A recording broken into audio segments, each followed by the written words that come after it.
Hello and welcome to 5-Year Club video number 117.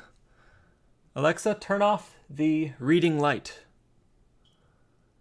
Okay. Now we're ready to go. All right. GE's $31 billion pension nightmare.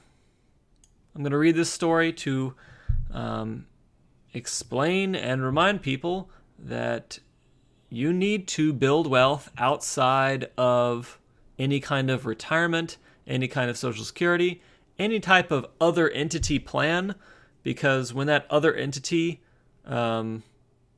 screws it up, suddenly the last third of your life is gone. Even a reputable company like General Electric is not immune to this type of problem. John Flannery, the man hired to fix General Electric, inherited a $31 billion ticking time bomb when he replaced longtime CEO Jeff Immelt last year. Like other companies, GE has accumulated a significantly underfunded pension. But like most things lately at GE, its pension shortfall is much worse. Not only does GE have the largest pension deficit among S&P 500 companies, that deficit is $11 billion worse than the next closest company, according to Dow Jones S&P indices. The $31 billion figure is from the end of 2016. Fresher numbers haven't been released. GE's pension nightmare is the result of years of inattention and of historically low interest rates that have driven up pension liabilities around the world. This is not just a math problem. More than 600,000 current and former GE employees are relying on these crucial retirement benefits. The pension shortfall is yet more evidence of GE's financial troubles, which forced the iconic company to slash its dividend last year for just the second time since the Great Depression. GE shares closed below $17 on Thursday for the first time in 6 years. GE's balance sheet is a mess, said Gautam Khanna, an analyst for Cohen and Company. They don't generate a lot of cash, and they have a severely underfunded pension plan. GE doesn't owe the $31 billion immediately. Instead, the company is required to make pension payments over time. GE's long decline, and it's showing, looks like a share price decline starting in 2000, recovering after the 2000 tech crash, and then dropping in 2008. March 5th, 2009 was a low for kind of the entire stock market. And then it recovered, but I think it recovered less than many other companies.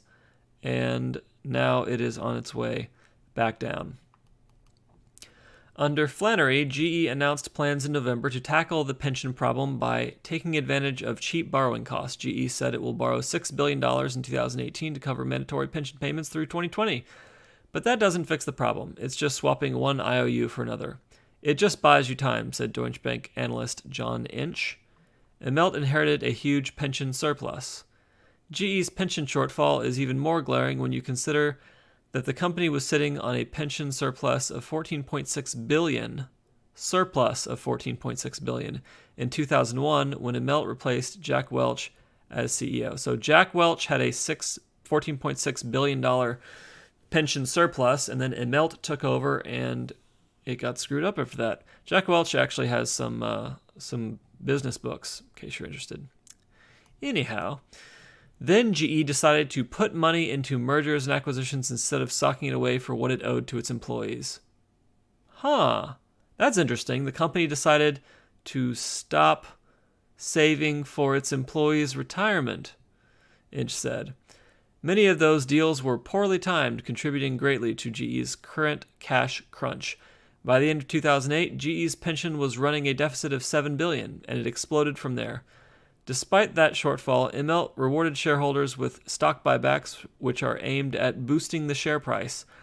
So he basically gave the pension money to shareholders, is what this is saying. Between 2010 and 2016, GE spent about $40 billion to buy back its own stock, according to FactSet. The company was debatably mismanaged. It said it didn't fund the pension properly, and now you've got a massively underfunded pension.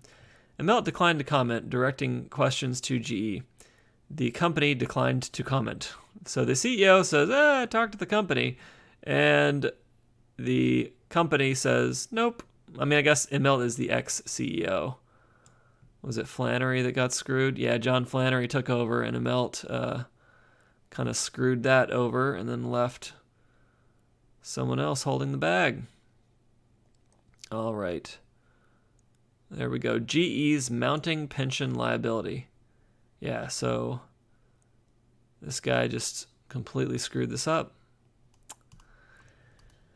Low rates pose pension risk. To be sure, other major companies have large pension shortfalls. Boeing listed a $20 billion pension deficit at the end of 2016, and General Motors faces an $18 billion liability.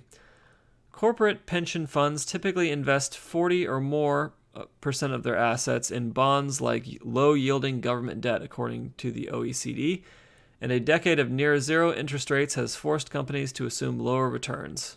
And apparently they did not change their asset allocation. In an SEC filing last year, GE said the increase in its pension deficit is primarily attributable to lower discount rates as well as higher liabilities. GE warned that one financial risk it faces is sustained increases in pension costs caused by market turbulence or a continued environment of low interest rates. Yet GE also said that its pension liabilities could go down significantly if rates rise. GE has a huge family of current and former workers to support. The company's various pension plans support about 619,000 people, about 298,000 retirees and beneficiaries, 227,000 vested former employees, and 94,000 active workers. GE also sponsors post-retirement health and life insurance benefit plans that cover about 187,000 people. The company tried to ease its pension liabilities by closing the pension plan in 2011 to new salaried workers. But the problem still hangs over GE as it considers a radical shift in the coming months. Flannery confirmed on Tuesday that GE is contemplating what was once unthinkable, breaking the conglomerate up into smaller pieces. But analysts warned that GE's pension liabilities are so large that it could make dismantling the company very messy, if not impossible. It only makes sense if you ignore GE's pretty massive liabilities, like the underfunded pensions, said Cohen's Kana. Yep, so, if you're a loyal worker to General Electric, one of the oldest and most storied American companies, CEO can take over and economic stuff can go down, and suddenly, poof, all of your retirement is in question. That is why we need to save on our own outside of any kind of pension plan so that we have control of what happens during the last third of our lives. All right, that's it for 5-Year Club video number 117. I hope you enjoyed it. I hope that this is a good example for you why you need to do financial planning and build wealth outside of whatever's going on with your employer-sponsored retirement plan. We'll say 401k plans, very different from a pension. With a 401k plan, you own the money in that 401k. You own that money. So it's not the same thing as a pension. But the company can still restrict you to crappy investments. So there is that. Anyhow. Have a fabulous evening.